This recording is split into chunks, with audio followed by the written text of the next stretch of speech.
you have anything? Drinks would be great. If we have just whatever's out of the fridge. Hey, YouTube, how are you? You're the first one we're live with. And we're going to just hit Kickstarter and Facebook real quick, and then we'll all be good to go. So you get to look at my ugly mug while I can no longer see. Moving over to Facebook Live. You want water? I would like a water. Thank you. All right.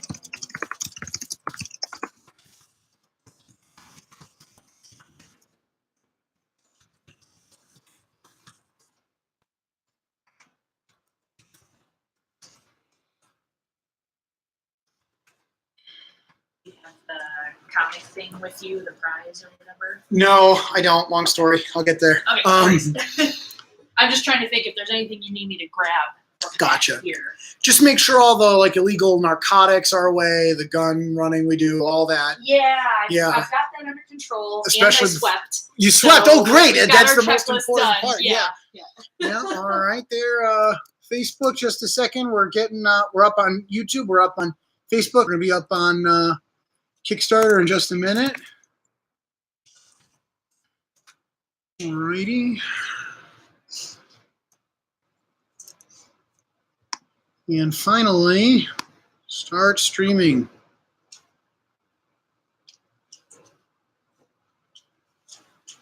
You want to hit the air too, because it's probably a little loud. Testing 1, 2, 3. Go on. Where's the button? Go on air.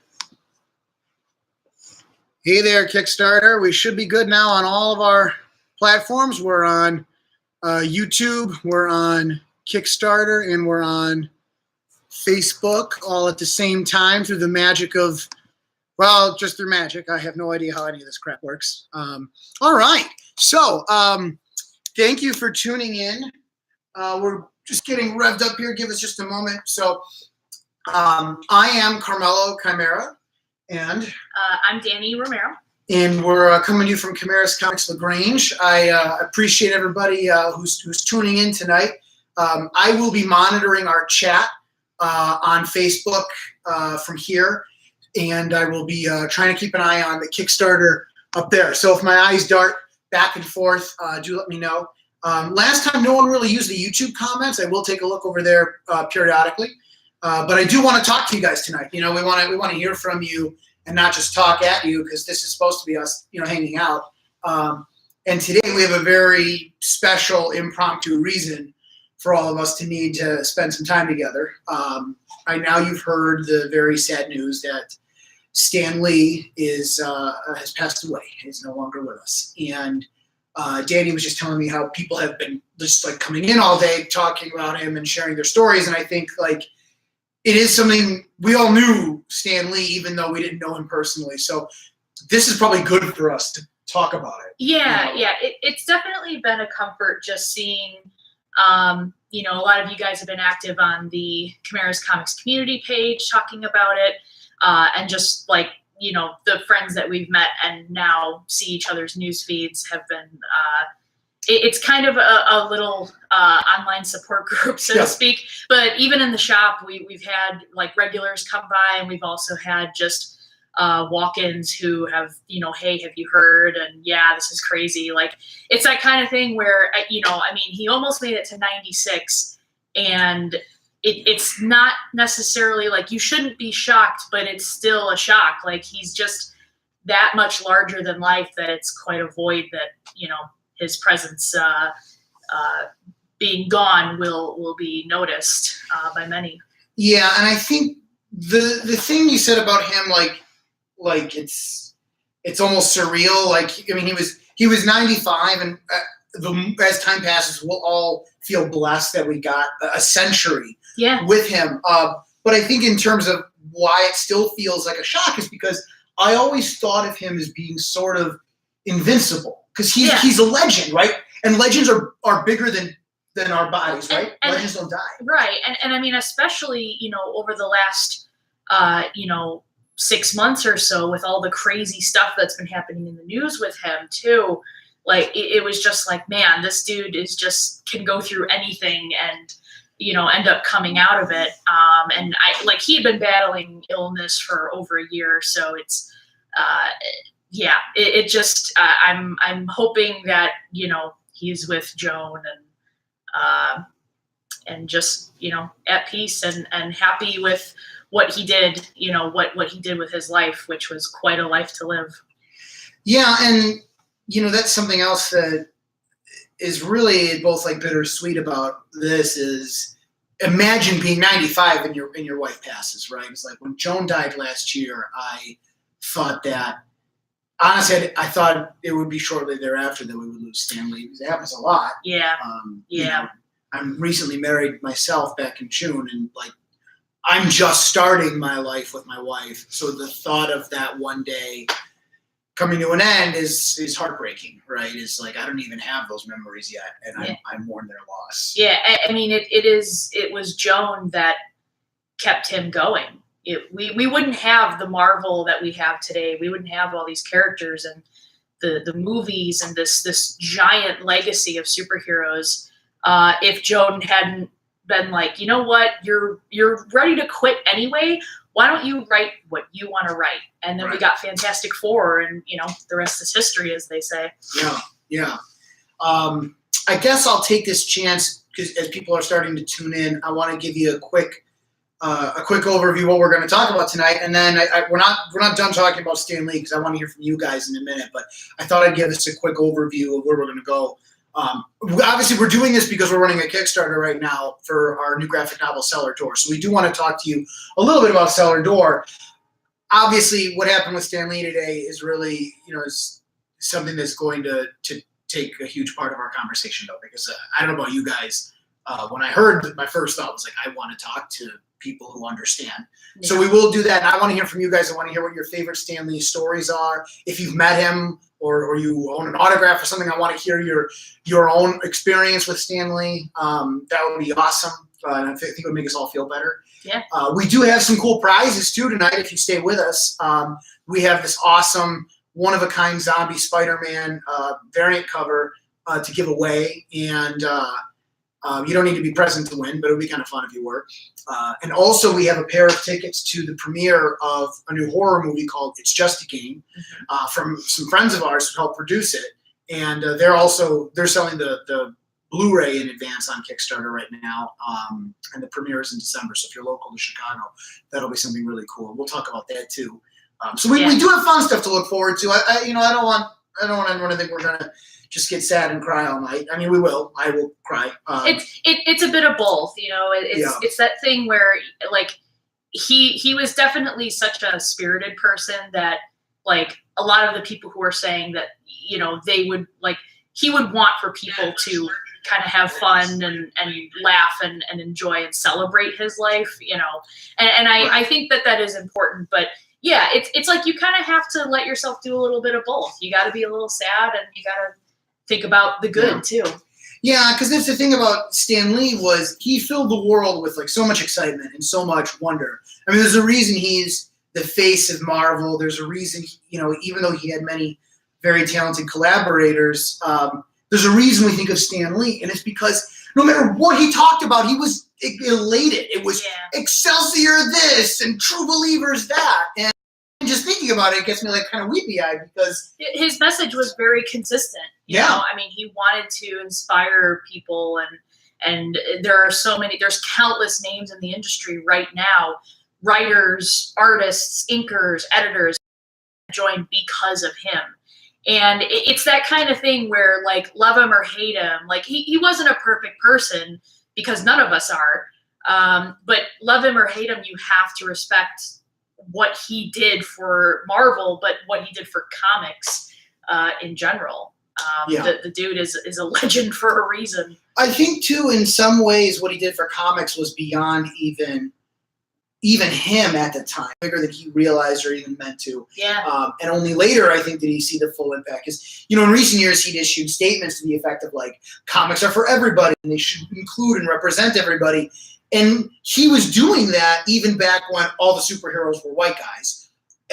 And yet, he's the one who started putting in ideas about mutants and social issues. Yeah. And the Fantastic Four are far from like ordinary people. The Thing is a monster. And so that's something where he started breaking the mold of the iron-jawed white guy hero. Yeah. And I don't even think he knew the full repercussions. He didn't. Like that's one thing that I've seen a lot of people sharing, especially from creators who, again, joined the industry because of his like Stand Letters column and stuff like that, writing back and forth to him. You know, he would say straight out, like, well, I never really, you know, intended for it to be representative of X political thing or sociological thing. Right. But because it was so prevalent in the times, it sort of made a mark on his work. And that's what kind of evolved into, you know, what comics are today and why the push for, you know, representation matters so much. And, you know, I think now people are just much more vocal and very specific about their wording in terms of, you know, representing people of color and female characters and LGBTQ and all that. Right. And for him, it was just sort of a given. And so now he looks back on it or looked back on it and, you know, was like, yeah, I guess like I just always felt like that and just did it. I didn't really think about it. Yeah. Because I mean, the thing about like the X-Men is, you know, the X-Men, they're a good example because they're not a metaphor for any one marginalized group. They're a metaphor for every marginalized group in their own way. And so that's something where he didn't set out with deliberateness and say, like, I'm going to make a metaphor for the LGBT community or I'm going to make a metaphor for Black people. He was like, people feel marginalized and they should feel like superheroes represent that. Yeah. So that was a good example of like a bigger idea. Guy Casper is commenting on our Facebook stream now. Guy is one of the Cellar Door creators. He did the cover and he worked with me on the interior story of the same name. Cellar Door runs through the whole anthology. And Guy is sharing a story about meeting Stan Lee in the early 70s at Playboy Towers, and his mom and dad had to drive him there. Yeah. He pitched a lot of comics to Playboy. Did he? I didn't know that. Yeah. I forget who the artist was that he wanted to take with him, but yeah, he pitched a lot of that kind of stuff. You know, he just wanted real, like the alternative comics from what he did with Marvel. He wanted like the saucy alternative. See, that's hilarious because he played Hef in which of the Iron Man movies was it? He played Hef. I think it was Iron Man 1. Iron Man 1? Iron Man 1 or 2, yeah. The Iron Man movies, he was Hugh Hefner, and that's pretty funny. We're actually getting a lot of love on YouTube right now, way more than last time we did this. I don't think we had any YouTube viewers, and we had a lot of Facebook viewers, but this time we got a lot of people on YouTube. It's Guez has been watching some of our YouTube videos lately and commenting. Cool. He wrote there that God loves, man kills, his favorite X-Men story, and it's a good example of how something I think really grew beyond Stan Lee, like laid all these seeds and then Stan Lee's seeds.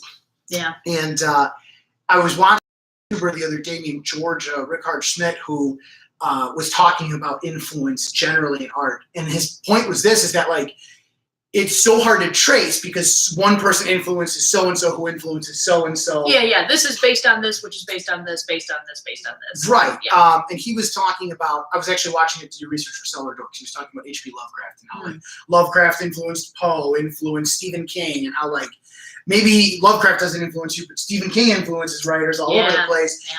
And I think that's Stan Lee, right? I think it's impossible to trace Stan Lee's influence on comics at this point. Yeah.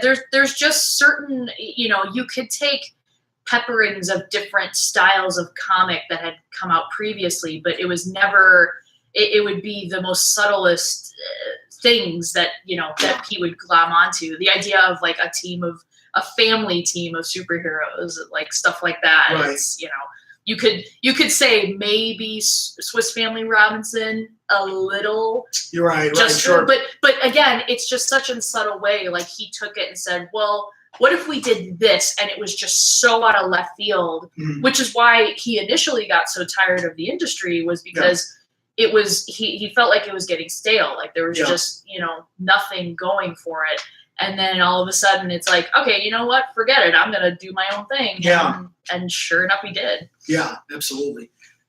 You know, we've got a couple other people chiming in. I want to recognize John Smith threw in for us on YouTube that it was, in fact, Iron Man 1 where he's Heffernan. So thank you, John. I appreciate that. There's Jeff Bishop's on us on YouTube with us too. My old Spanish teacher from high school is watching, Mrs. Sipe. I hope you're still there. Hello, I miss you. Hola. And she said she never read comic books, but still finds it interesting. And Jimmy Litz is on with us on Facebook. He's another one of the Cellar Door creators. Yeah. He wrote Andrew and the Umbrella People. He said Stanley got him through his thesis. So yeah, I'm gonna check on our Kickstarter crowd. But you made a good point about Stanley. I want to address, which is that he got fed up kind of with the industry, and then that's where some of these stories grew from. And the kind of interesting thing about that, right, is that now the stuff that he did is not only the mainstream, like it is the dominant market share in comics. Comic culture is pop culture now. Right.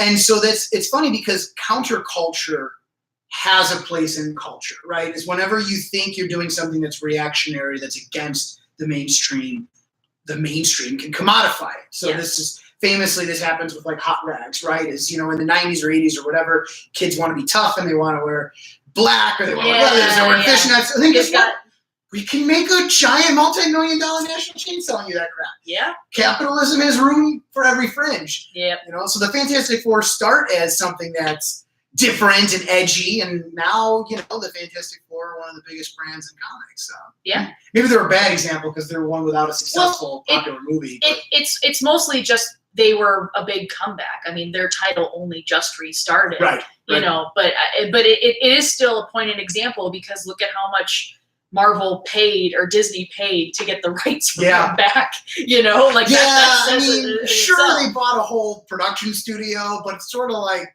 we know why they did it. We know why they wanted the rights. Can you imagine? It's like being like so romantic that you like love a girl so much you don't just take her out to dinner, you buy her in the restaurant. That's what they did with like, we love the Fantastic Four so much, we're just going to buy the whole studio. Yeah. Which, it's funny that you mentioned that is Fantastic Four is one of the movies where not only did Stan Lee play a character, he played a specific comic book character. In the first one, he played Willie Lumpkin, the postal. Oh, the postman. And that movie's like, it's not a bad movie. It's just nothing special. That first Fantastic Four is bland. God knows there's been some bad Fantastic Four movies. But I want to use that to gently segue into what is your favorite Stan Lee cameo? He has been in almost every Marvel movie with the exception of, I think, one of the Blades or something like that. Yeah. So tell me, what's your favorite? And while you guys think of that, we've got Kevin Folliard, another Cellar Door creator. He wrote Digger's Grove, and he wrote a story called The Beetle Problem. We were just talking about NaNoWriMo, so go Kevin. Yeah. And Kevin says to give it time because I know someday the world will love the Fantastic Four as much as he does. Yeah. You know what, Kevin? Yeah, Kevin says Rise of the Silver Surfer was good, and you know what? I agree. I think it's underrated, and I think the only reason it didn't go further is because that cast didn't capture anyone's imagination like in the earlier one. Yeah. So, they were already out of steam by the time that happened. But Rise of the Silver Surfer is good, except for Galactus. Very disappointing. It took me years to see either of those movies, and I think it was just when finally one day when I was at the shop, I was like, well, these DVDs are in our storage, so let's put them on. Right? And I was like I didn't really enjoy them, but I was like, these are definitely not as bad as people said. Yeah. People have been really harsh on those movies, and I was like, I think you guys can calm down a little bit. Yeah. And, that's another one where I like a lot of those actors. Chris Evans is obviously amazing now, and also the guy who played Dr. Doom, he plays the primary antagonist on Runaways on Hulu. Oh, and he is outstanding on Runaways. I feel like for the most part, it's not choice of actors that is the problem. Yeah, that was a script thing. A little shout out to a few more people on Facebook. Ken Prorock is watching. Ken's very active in our Facebook group and I believe shops at the Oak Lawn store. So Ken, thanks for tuning in. He said hi. Rob O'Neill is on with us. Rob is one of the co-hosts of Cult Classic Horror. Yeah. And they are actually going to put out they interviewed me today, and they're going to put out a review tomorrow on the book.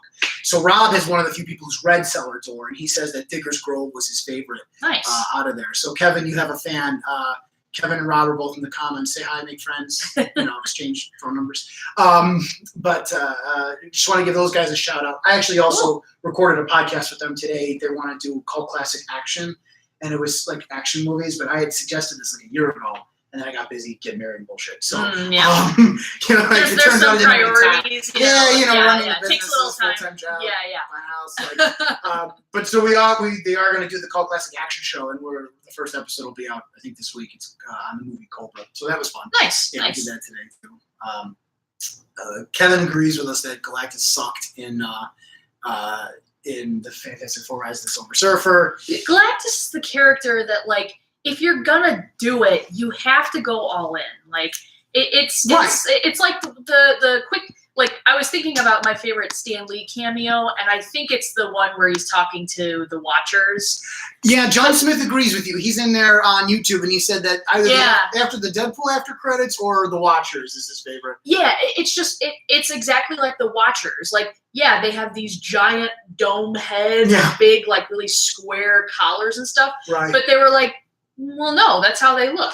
Right. Or Black Manta and Aquaman. They were like, no, looks good enough from the comics. Let's just do that. Let's do the same. Just don't even change it. Yeah. Man, it's like that Aquaman movie I look skeptical about it, and yet when I see the trailer and I see Black Manta, I'm like, well, I want to go see Black Manta. That looks awesome. I'm ready for it. Yeah, my body is ready. Yeah. Steve Jasinski thinks that we should have rotating guests pop in. Steve, for you who don't know, Steve Jasinski is one of our first customers. And Steve, I want to have guests pop in, especially if, like, some customers wanted to come join us. Sometimes, heck, anyone in LaGrange, we're here for the hour, so swing by. But, you know, that's the nice thing about the comments. Even if you can't make it physically, you can kind of join us. And we're not so famous that we can't address most comments. And we've done a few other live streams just for Facebook where we had some different people in, both from the community or creators or whatever.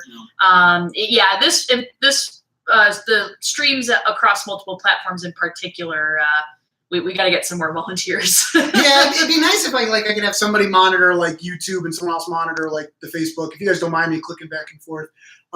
You know, Kickstarter, we got like 6 people watching on Kickstarter. No one's saying much over there except for Donovan. So please join Donovan. Let's have a little conversation going on Kickstarter as well. Donovan is a subscriber here. Oh, is he? Oh, great. Donovan, thanks for tuning in. I'm going to switch us back on here. I'm going to switch to YouTube so I can see, because I got Facebook on the phone. But I'll kick back over to Kickstarter in a little bit. Jesper over on YouTube says he loves all the cameos, or she loves all the cameos from Stan Lee.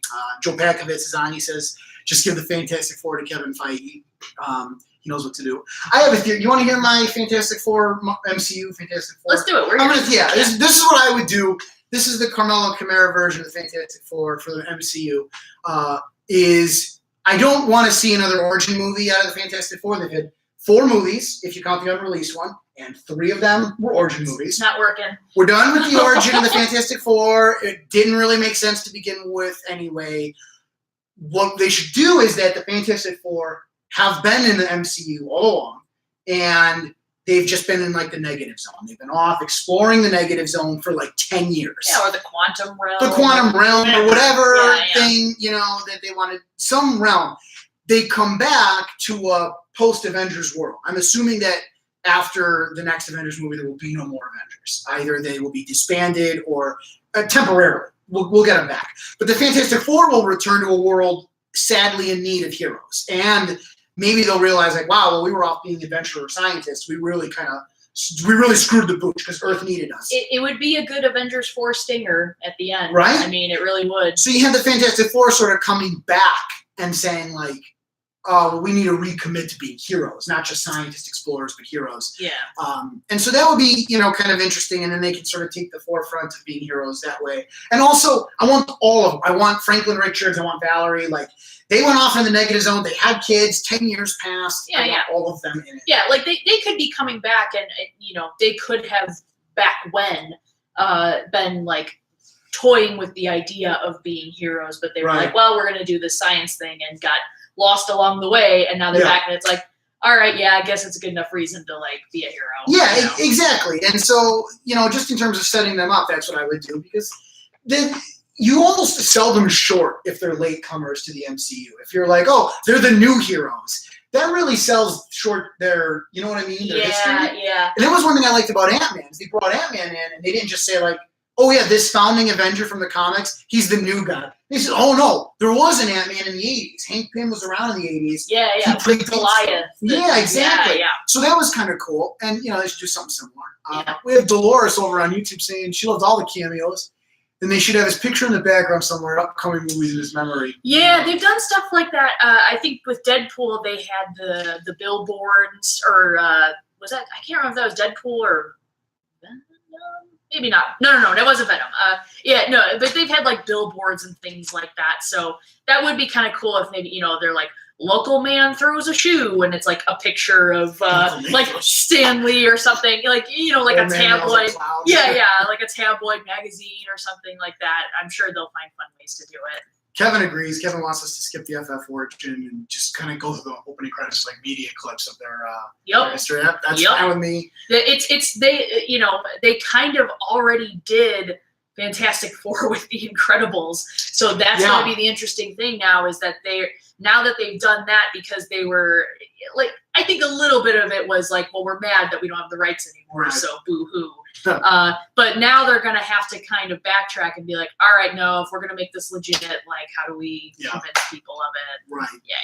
Yeah. And The Incredibles is a good example of something where most superhero teams outside of Marvel really were influenced by X-Men.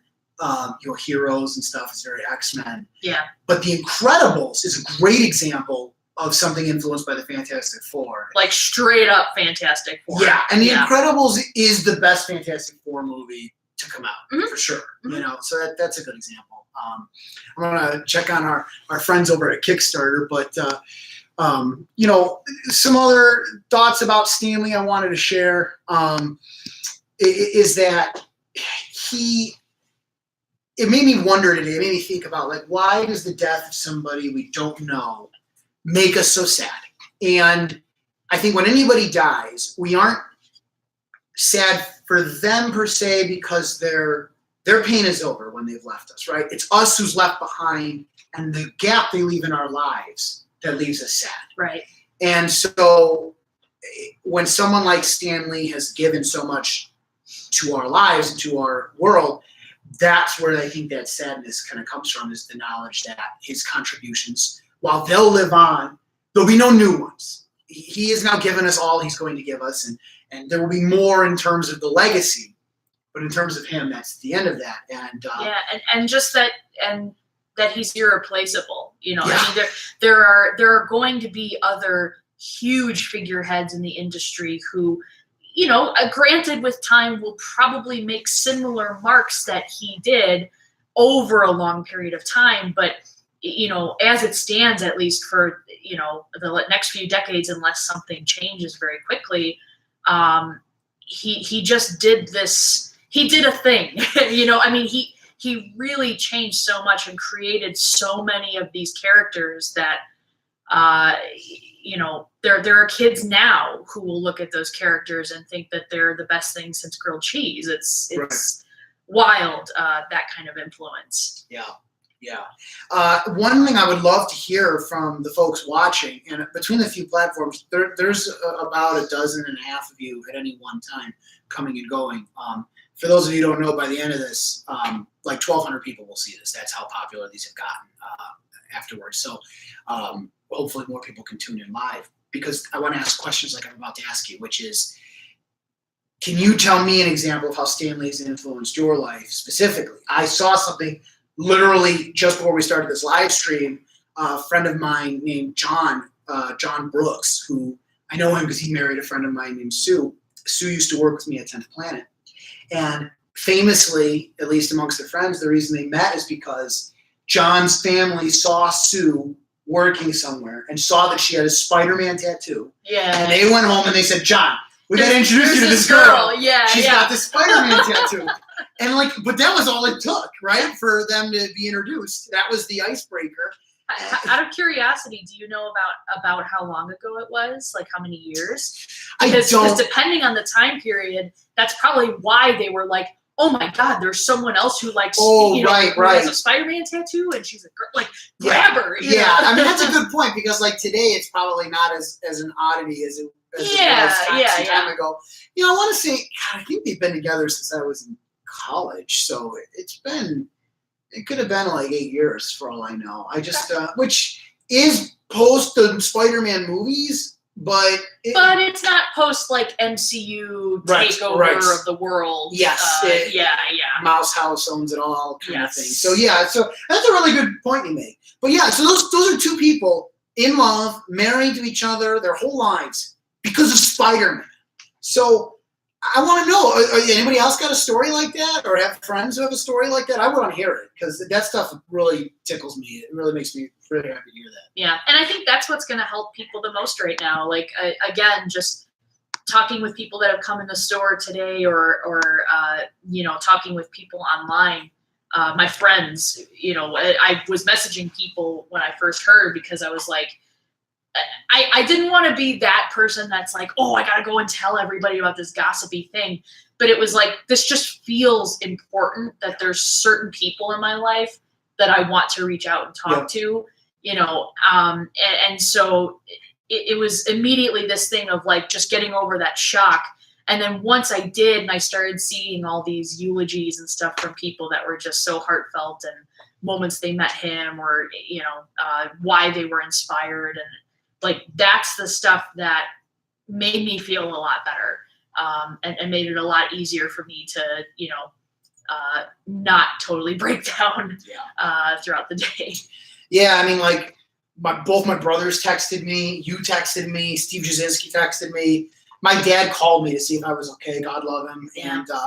And you know what? Today it was such a busy work day for me that I couldn't stop to think about it. Yeah, there was no time to process, really. Yeah. I had a few people that I talked to, but I was like doing the order and stuff like that. Yeah. And so just in between that, when I would get these little flashes of stuff, and it was suddenly like, God, like, I'm not going to realize this until like tomorrow, Yeah, and Richard Dominguez over on YouTube is taking a brave face, saying we have to go on without him, and that is true. We will. It's not, it's not going to be easy. Yeah, I mean, frankly, this past year we have lost a lot of greats in the industry. I mean, just different artists and writers who 100% influenced the character that they themselves worked on. Yeah. I think this one is just really big because of how much he changed. I mean, he had a finger in all the pies and made it a different pie completely. Yeah. John's apologizing for not having a similar personal Stan Lee story, but don't apologize, John. I'm sure, whether it was in subtle ways or big ways, he touched us all. And that's maybe something you said just reminded me that it wasn't. It's that he had his fingers in so many pies because it was Spider-Man and the Avengers and Iron Man and the Hulk. But it wasn't just that he did so many of them. That is a huge part of it. And maybe he has like 2 or 3 failures or mediocre characters for every one of those. Sure. But it's the quality of that work. I mean, everyone I just named or rattled off quickly, they're all super unique, and they all added something super cool to comic books. Yeah. And he wasn't afraid to try like wildly different concepts. I mean, the idea, like, he's admitted from the get-go that, when he made Iron Man, it was very much about like, I'm going to make this guy like really unlikable and just see if we can get people to like him. Like, what will it take story arc wise to get you to like this guy and make him realize his humanity and stuff like that? So, I mean, he was always challenging that staleness that had been in the industry to him, at least. Yeah, absolutely. Guy Casper is telling us that he credits Stan Lee with expanding his vocabulary as a boy. Yeah. And he said at least 2 teachers stopped by his classroom today to tell him. We were just talking, the last time he was here, we were talking about that, about just older comics especially expanding vocabulary and trying to get kids into comics now to do that very thing. Yeah. Because there's so many different reading levels. You ever watch the old the 60s animated cartoons that were just like animated comic books? Oh, yeah. Yeah. So one thing that Stuart Karubas, one of our old friends and mentors from 10th Planet, made us do was he goes, turn away from the TV and just listen. And, the narrator read all of Stan Lee's words. And so even without watching the cartoon, the drama and the excitement of the narration left nothing to the imagination. Yeah, it was like an audiobook, but like the best audiobook you've ever listened to. Yeah, And you know what? It says Stanley didn't narrate them himself, but then he did start narrating some of the cartoons like in the 80s. Yeah, which was also pretty good. So, I mean, obviously Stanley is on all of our minds right now. In my responsibility as an editor, I must remind us all that we're here today in part because we are all aspiring comic book creators, and that's, due in no small part to Stanley's influence. So if you haven't already checked us out on Kickstarter, I'd love it if you'd go take a look at Cellar Door on Kickstarter right now. It's a horror graphic novel that Danny and I are working on, and amongst many other people. And we're giving away prizes in a little bit, but you have to be a backer. Well, you don't have to be a backer. There were a couple ways to enter, but being a backer increases your odds of winning the contest. So if you haven't done so already, please go ahead and check it out. I'll go ahead and put the link real quick in some of the comments because I don't want to give away prizes until I've given all the viewers a chance to enter. And guys, even $1 gets you literally $1 gets you something. It helps us out. Any number of backers helps because crowdfunding takes a village. And for $1, you get a digital comic. You get like a decent reward, not just like some crap we threw together. You get one of the 14 comic books for your buck. And when I hit 126 backers, we're 5 away. When we hit 126 backers, everybody gets a bonus digital comic book. So for $1, you can have 2 comics. But you have to be one of those 126. So be one of the next 5 backers. To put it into perspective, nowadays, most comics are between $4 to $6, depending on, we'll say $3 to $6, just depending on if it's Marvel or DC. But right, I think that's right, and that's something where I tried very carefully to price that into the Kickstarter. And someone pointed that out to me earlier when I did like a prototype, and people were like, "Hey, the reward tier seemed priced a little funny. I don't think a digital comic book is worth, what you want for it." And so now I've priced it where you can have a whole digital comic for $12. You can have all 14 stories. Yeah. So a little over, or a little less than $1 a piece. Yeah, but and again, with hardcover graphic novels, you're looking at least $20, $25, and with larger ones like anthologies, that's when you start getting into the higher range. So yeah, for the digital side of it, you're getting like, I'm not good at math. Math is not, but I mean, averaging that out, 14 different creators and stories and stuff like that, and dividing it by 12. So it's a little less than $1 a piece, right? It's just really all. Math. You can do it. It's good value. Yeah. But again, we're not here just to pitch you. The plan was to give away prizes to people who pledged. But now I kind of feel this pull of like the Stanley Memorial is sort of on the forefront of all of our minds. And David Blake on YouTube just asked us, has Marvel released anything for their plans for like a memorial or something like that? No, not yet. I don't know. I imagine by now they might have posted something on their social media page, just a quick rest in peace type of thing. I can only imagine they're going to do something big for him just because of his significance. But it's like I did have someone come in today and they were like, oh, well, the value is really going to go up on this stuff, right? And it's like, it will, but I mean, it's just too fresh right now. It just happened. And it's a sad thing for I never got the chance to meet him, and I wish that I had. And then part of me is like, oh, I wish I had his autograph or something. But at the same time, the autograph is only a memento for me. It's a memento of when I met them. So I don't have the need to buy an autograph that I didn't get personally. That's just me. It's the experience of going up and shaking the guy's hand and seeing that he's a person. And the only experience that I have with Stanley is at C2E2 a few years ago when he was there. I was walking with some of my friends one way, and he and his security entourage was walking the other way. And a lot of us were, waving and Stan, and he just waved and was hugging people and stuff. So it's even the briefest, tiniest thing that wasn't even really interpersonal, I guess, it still meant a lot that he was really excited to be around his fans. And, he seemed to genuinely love them and want to hear from them and see them and talk with them. Yeah, he seemed to bask in it in a way that made us all feel good. It made us all feel part of it. Yeah. Jesper over on YouTube suggests that they should add Stan's image to the Marvel intro to the movies, and I think that's a great idea. Yeah. They could even all of the characters could be flashing like in his glasses. That would be really cool to see at the beginning of the movie. Yeah, just something little, even like a silhouette or some kind of like profile icon or something like that. Like I said, I imagine they will make up some pretty hefty tributes. I'm sure all of the comics are going to be plastered with that stuff because they have been just for major creators that have passed in the past year or so. I mean, this guy is the father. Yeah, exactly. And it's not to say one is more important than the other. It's just. In terms of reach and awareness of work. Yeah, the influence is much larger. Yeah. So I think that's why you'll see that outpouring. I put this on Facebook earlier, but one of my favorite lines about death is from the poet John Donne, from the poem From the Bell Tolls. But the line is that every man's death diminishes me, as I am a part of mankind, and therefore never send to know for whom the bell tolls. It tolls for thee. And the point is sort of when one person dies, we all die a little bit. And so that is true whether you're famous like Stan Lee or not. But when it is someone like Stan Lee and more of us are just maybe aware of that loss thing, So it's hard to process this stuff. I don't know.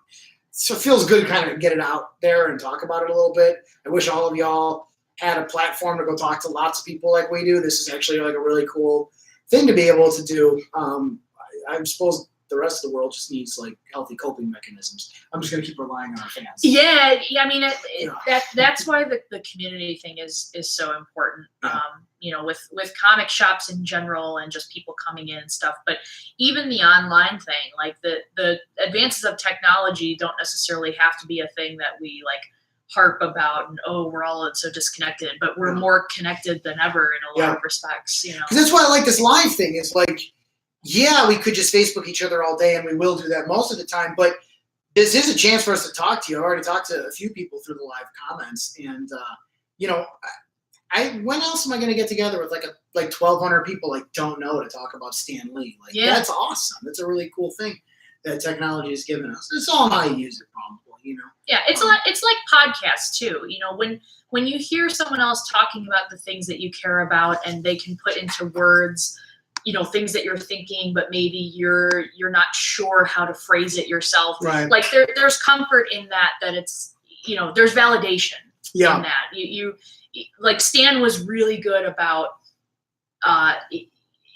he never wanted his fans to feel bad about being excited about comics and geek things, especially when it was a little bit more of like, oh, it's a nerd thing. Like, if you read comics, like nowadays comics are this huge thing or the movies are a huge thing. So it's starting to become more accepted, but he always wanted you to feel as excited as he was about that stuff. And that's what, I think we like to do is like, hey, clearly you guys are responding online and you're being excited about Cellar Door, about Magnificent, about all these projects we're working on. So let's talk about it and be excited together, And speaking of, while we can all share in this victory together, I'm constantly reloading.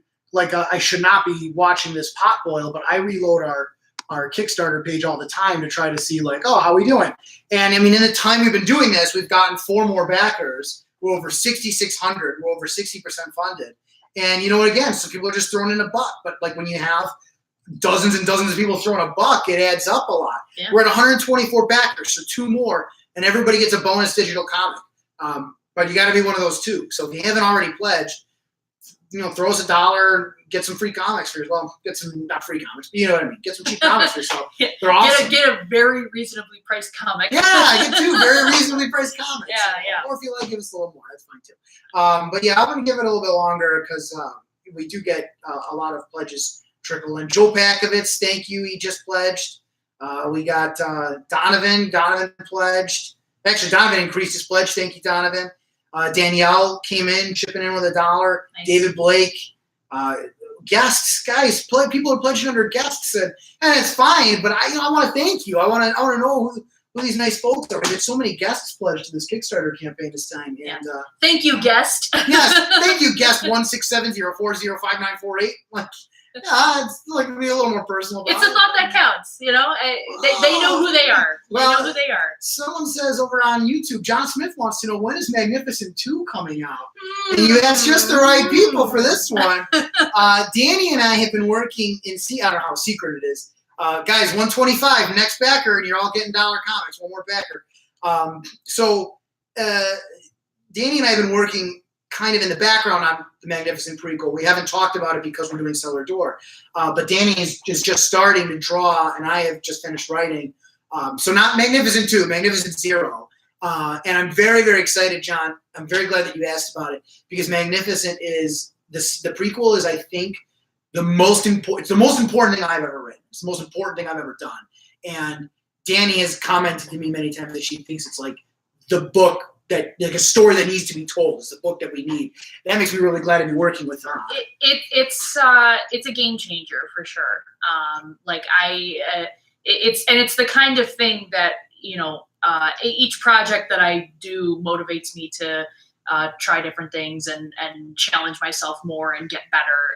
And it's going to be a lot to own up to, but you know, hopefully I got the chops. To give you an idea of why I'm talking about it like this, is that Magnificent it's called Magnificent Genesis, and it's all very present. It's all very much today. And I want to know what happens if you were to throw a superhero at the kind of problems we see every day. What about mass shootings or domestic violence? How does a superhero change that equation? And how does it change the superhero? You know, now my brother Nicholas is one of the folks out there who he knows the whole story because he's one of my test readers, and he's very excited for, there is going to be a Magnificent 2. That is going to happen, and he wants to see that, because then we're going to go to the future. If you read Magnificent, you know that he spends years in captivity. The sequel to Magnificent then follows that. I want to get to the future, but the story that I'm going to tell you requires a little bit more world building. So we need the prequel to lay some of that groundwork so that I can tell you the sequel I want to tell you about. And I'm hoping that after Magnificent Genesis, Danny's not sick of me and will want to continue on with me doing more Magnificence. John wants us to know that, and thank you, John, because again, with some of the guest names, I don't know who back. John is a backer, so shout out to John for backing us. Thank you. Michael Ryder. Yeah. I appreciate that. By the way, I don't know if that's your real name. That's a cool name, Michael Ryder. Yeah. I was gonna say, have you considered doing like an action comic series or something like that? Shout out to Rob O'Neill, who backed us on Kickstarter and pushed us over 126. So, guys, you've unlocked your first milestone bonus. Tomorrow, I'll be sharing a comic book with you. I think the first one I'm going to send you is called The Old Man and the Sea Serpent, from the series Modern Testament by my friend Frank Martin. And it's an awesome kind of Lovecraftian monster story. The artwork is super cool. You guys are going to love it. It's a brief story, but it is terrific, and everybody gets one now. So thanks to Frank for being generous and giving us that. The next milestone bonus is a comic called, I think it's The Boy Who, it's called Hexes is the series, but I think the particular story is The Boy Who Came Closer. And it's a ghost story by another very talented creator I'll tell you guys more about later. But that's going to be when we get to $7,934. And why did I pick that bizarre-ass, specific-ass amount? For the same reason I picked 126 backers. It means we've surpassed the Magnificent campaign. So for 126 backers means we have more backers than Magnificent. And we raised $7,933 for Magnificent. So when we get to 34, we'll have surpassed Magnificent. Wow. You know, and it's not a question of it got to be bigger and better. You know, bigger is not always better. It's just that creatively, I kind of always want to be doing more, right? I know I can do a $6,000 Kickstarter now. I know I can make a 60-page or 90-page comic like Magnificent. I want to know if I can do something more awesome. I think Cellar Door is more awesome. It's like twice the length. Yeah. It's going to be great. And little stuff too, all kinds of little bells and whistles like I planned for you. It's going to have, you know, bookmark ribbon. I'm having the cover painted in watercolor, like little tricks that we're going to reveal our stretch goals, you know, soon as we get closer to being funded. I just want to do more. And I think when you know, after Magnificent, you also get this experience of learning, like, oh, well, we could have also done things like this, or this is a new thing that was only available after the fact. Right. Like, we should be utilizing these other tools. It's Right, there's exactly. always going to be like bettering along the way. Yeah, exactly. We want to be doing better. We want to be doing more. And again, apologies to everyone who doesn't know, but I'm bouncing back and forth. Rob O'Neill just joined us over on Kickstarter. Rob was over on Facebook before. He's migrated over. Thanks, Rob. And he's been a big supporter recently, so I appreciate that a lot. Yeah, so guys, thanks very much. I'm very humbled by the reception of Cellar Door so far. I got to tell you, we still have, I think, like 17 days, 18 days left, and which is like half the campaign, and we're rocking it right now. Yeah, everyone's been very generous and very supportive in terms of commentary and reviews and stuff like that. At least so far, just like the community that we have is super, super supportive of just any independent endeavors and creations for comics. But yeah, for Cellar Door especially, it's been a little flabbergasting. Yeah, because it's cool to see like people actually get excited about it. Like, when I did Magnificent, it was really my baby for so long. A lot of people supported me specifically and said, "Hey, Carmelo, I know this is important to you." And that's great. Like, that's awesome. And that's probably where most creatives, start. But then to hear people who, don't know me or don't know me yet, and then they say, "Hey, you know what? Cellar Door looks awesome. I got to have that." Yeah. It feels really good, and to have people asking, like, is there a Magnificent 2? Right. Like, yeah, exactly. Yeah. That kind of stuff is like, it means a lot to us. We spend a lot of time on it. And, the truth is, to be successful, we don't need to reach millions of people. We don't even need to reach hundreds of thousands of people to be successful. So every person who reads it, enjoys it, leaves a review, you guys are changing our lives every day. So, I know in the past, maybe I've done a little more of a dog and pony show during these live streams. And this particular time, we've talked a lot about Stan. But I think that's a valuable thing, too, to share with you guys is the opportunity for us all to talk together and kind of have this support group. Yeah. And to offer appreciation for, it's a two-way street. Like, you guys, we try to support you guys and try to offer as best of an experience as we can. And in return, we obviously see that returned, that kindness and generosity. So it's a huge deal. Thank you. What? It's time we give some generosity in return. Let's give away a prize. Yeah, hey, that's right. We're doing that. I got two awesome prizes for you today. And I know a lot of people came for the Zombie Spider-Man cover, so we will give that away shortly. You still have a chance to enter to win that if you want to go over to Kickstarter and pledge. Even $1 gets you, an entry into that contest. It is legit. It's awesome. It's really cool. From Corey, Hampshire, is a local guy who's he's done work for Marvel and DC and Image, and he did the Thanos thing for us too. He did. Right? He did the Thanos cover as well. So yeah. It's very cool. And you know what? I don't mind revealing this now. I was going to keep this to myself till I saw it. But I hired Corey to do a very special project for me. Corey is creating a reward for people who backed both Magnificent and Cellar Door, a little incentive for returning customers. He's creating for me a drawing of the Magnificent fighting the monster from the cover of Cellar Door. Nice. So yeah, I haven't emailed the Magnificent backer specifically about that yet because I want it to be done. Magnificent took too long to finish, and I feel like I got to earn a little street cred back. So I'm not making any more promises until I can show you what it's going to look like. Donovan, it does sound pretty awesome. It's going to be pretty great. So I will share that with you shortly. I wanted to announce that while I got you guys. And I will talk a little bit about stretch goals and add-ons. But let's give away our prize. So we got 2 tickets to the premiere of It's Just a Game. Mm-hmm. And not only is it from a good friend of ours, I think produced it. Did James produce it? He produced it and starred in it. Yeah, so our friend James Azrael, who runs and owns the Horror and Sci-Fi Prop Preservation Association, on which I sit on the board, a nonprofit devoted to the preservation and restoration of horror movie props and memorabilia. He's brought his exhibits into our stores many times. Very cool. So they produced a movie, and they're going to premiere it at Hollywood Palm Cinema. So if I pick a backer who's not local, and I contact you, you tell me you're not local, I will pick a runner-up later. But for purposes of this, let's go ahead. So we need a number between 1 and 126. And now, Rob O'Neill wants cannolis and Italian beef as his prize. Rob, I promise you, if you come to Chicago, I will take you for the best Italian beef sandwich you've ever had. Release party potential. Yeah, go to the release party. Yeah, I will cater the Cellar Door release party with Italian food. I'll make it myself. So, Danny, pick any number between 1 and 126. Or should we do this more? You guys okay with me doing it that way? Or you guys want me to pick numbers out of a hat or something? Oh, wow. You know what? We don't have 126 numbers to pick. Yeah. So, I get, okay, how about, oh, man. How about 99? 99? All right. Backer 99, you just won 2 tickets to It's Just a Game. And let's see here. I'll tell you who it is right now. Where's my dashboard? All right, backers. Where's my backer report?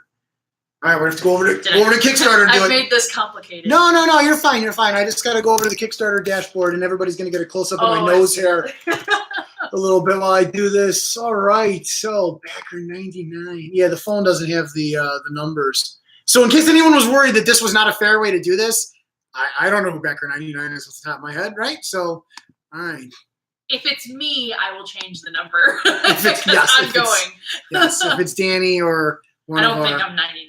But. All right. Oh, if it's James Snyder. All right. Congratulations. Hey. James Snyder, if you are local, you just won 2 tickets to It's Just a Game at Hollywood Palms. Yeah, these are sold out, so this is the only way to get them. Sold out premiere. Danny, you know more about it than I do because you did the comic book, right?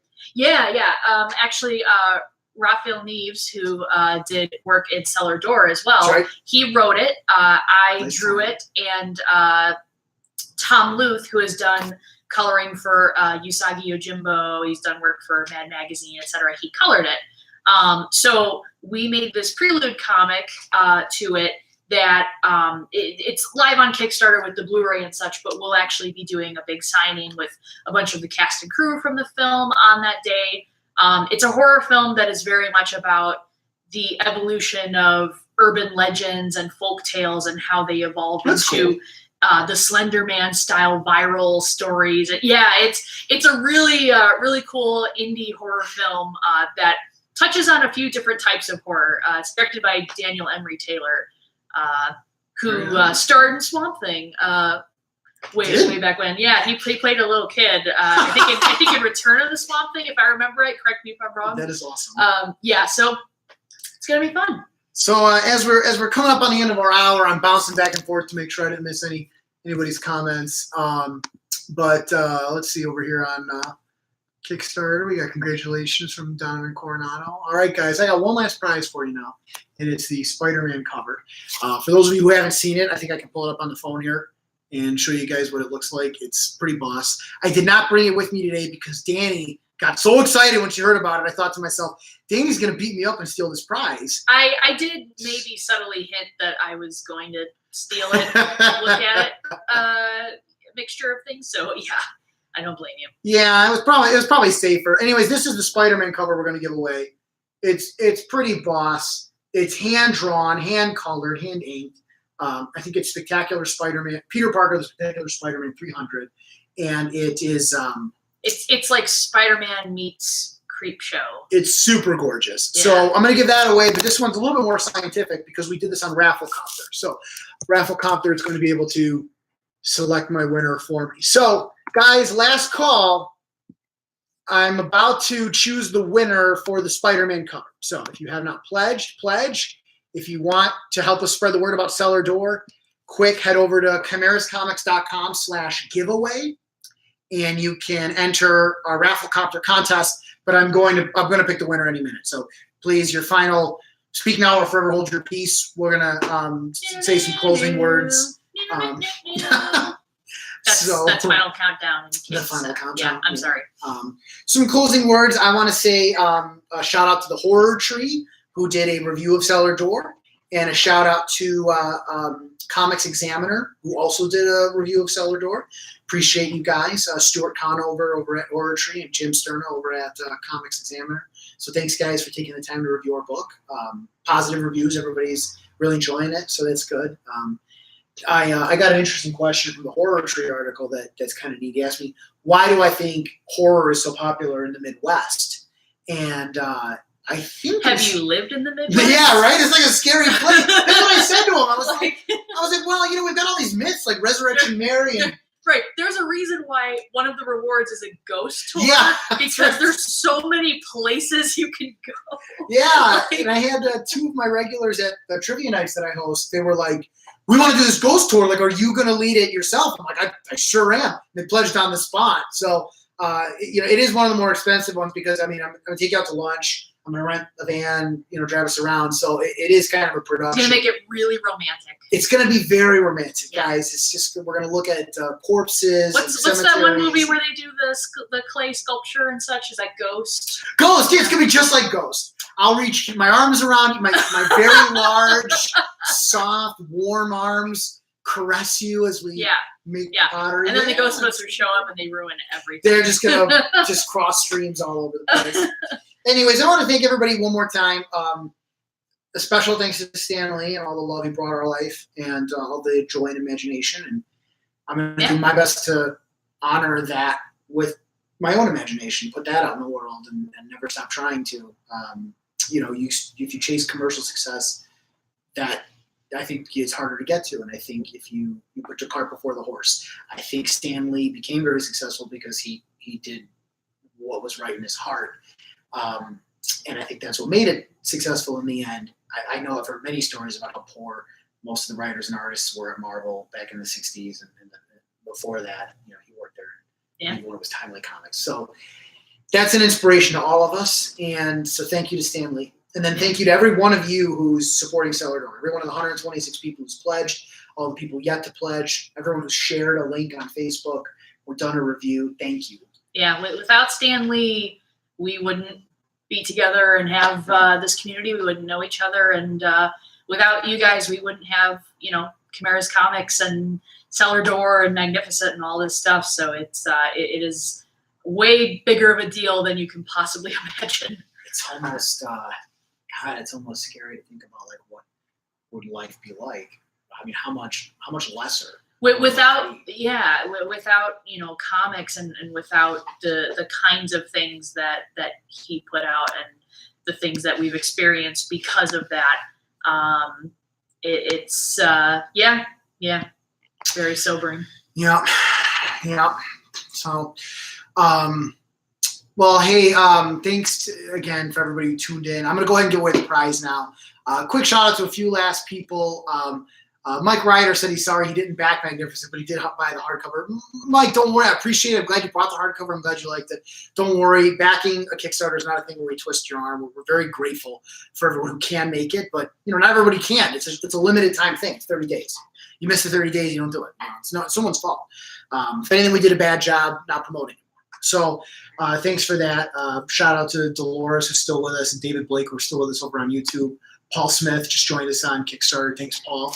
One last acknowledgement to, let's see if we got any further while we were waiting for those last entries into the contest. Either we haven't or it's still loading, but either way, we've just done amazing. Just in the last 2 hours, we've done like $200 on Kickstarter. So thank you guys. Yeah. All right, everyone. Without further ado, the winner of the Zombie Spider-Man cover. Here it is. Going over to Rafflecopter. I'm going to pick my random winner. Oh, man, this is a name I'm going to butcher to shit. A beautiful name. Lativia Burke. Congratulations, Lativia Burke. You are the winner of the Zombie Spider-Man cover. So, congratulations. Thank you for entering, Lativia. We had, in case you guys are wondering, 2,900 people enter this contest, give or take. Let me see. Check that number. Where's the dashboard there? My dashboard. Yeah, it was 2,955 last time I checked. So it's at least that much now. I was wrong. Sorry, 2,912. Oh, geez. Anyways, a lot of people entered. Thank you all. Thanks everyone who backed Cellar Door. Thanks for tuning in tonight. I hope you guys continue to like these live streams and do give us suggestions. If we can do stuff to make this more entertaining. I know in the past I drank. I didn't drink tonight because I thought I would just be a drunk, sobbing, crying mess over Stanley. It'd be a bad night. It'd be a bad night to do this. Yeah. Danny did the other night, Hellboy over Hellwater. How did that turn out? I missed. I wanted to come to that, and I just couldn't. So the live stream itself was real fun, and talking with all the guys was real fun, Right. and Tori as well. You know how it smells when you walk into a Joann's or a Michael's like around fall time. You know that city. That's how it tasted. It tastes like Michael's in the fall. Yeah. Gross. So it wasn't as bad as I think some people were saying, but if you like whiskey, I don't know that I'd recommend it. Yeah, that sounds gross. Yeah, I love pretty whiskey, but I mean, God, and I saw that stuff in the store the other day. It's like a radioactive orange. I have more. You can go ahead and try some. You have more here? I took it home with me, but I'll bring it to the next time we get together. Yeah. Thanks again, everybody. Remember, throw us your suggestions for future live streams because we want to keep them cool, keep them fun. I think prizes is a good way to do it, but if you want me to bring an actual dog and pony, I can try that. Giraffes. Yeah. Whatever you guys. I love giraffes. Whatever you guys want. Yeah. All right. Good. Have a good night, everybody. Thank you. Bye. All right. Don't start swearing just yet. I think we might still be live on a few channels. All right. Let's see. I think we're going off on Kickstarter, and we are gonna go off on Facebook, and we're still on YouTube. Don't hold your language. I'm waiting. Don't swear. All right.